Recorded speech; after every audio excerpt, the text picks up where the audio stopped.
दोस्तों, एक बार कुछ लोगों ने गधे के पीठ पर देवी माँ की मूर्ति रख दी। अब वह गधा जहां जाता लोग उसकी पूजा करने शुरू कर देते, उसके ऊपर भोग लगाते, आरती करते, नारियल चढ़ाते और गधे को साथ में चारा भी डाल देते। अब गधा बड़ा खुश, वाह मैं तो महान बन गया, हर गली हर मोहल्ले में मेरी पूजा हो रही है, लोग झुककर मुझे प्रणाम कर रहे हैं।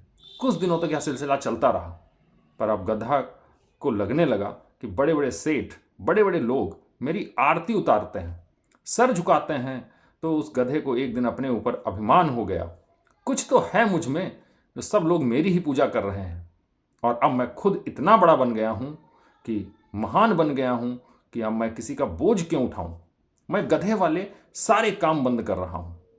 और उसने अपनी पीठ हिलाई और मूर्ति को नीचे गिरा दिया, यह सोचकर कि अब मैं आजाद हो गया हूं।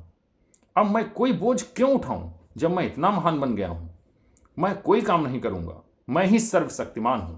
और इसी अभिमान से भरा गधा उन लोगों के बीच पहुंच गया। उसने अपना सिर हिलाया, पर लोगों ने इस बार उस पर कोई ध्यान नहीं दिया।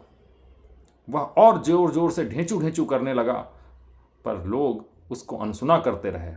पर जब वह बहुत जोर से करने लगा तो लोग सोचने लगे, यह गधा कहां से आ गया जो मुझे परेशान ही हमें किए जा रहा है।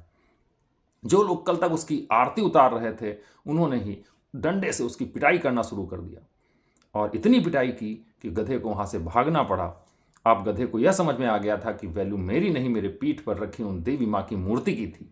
तो अगर लोग आपके सामने सर झुका रहे हैं, झुककर नमस्ते कर रहे हैं, तो आपको भी इस गलत फहमी में, अभिमान में नहीं आना है कि यह सम्मान में सर झुका रहे हैं।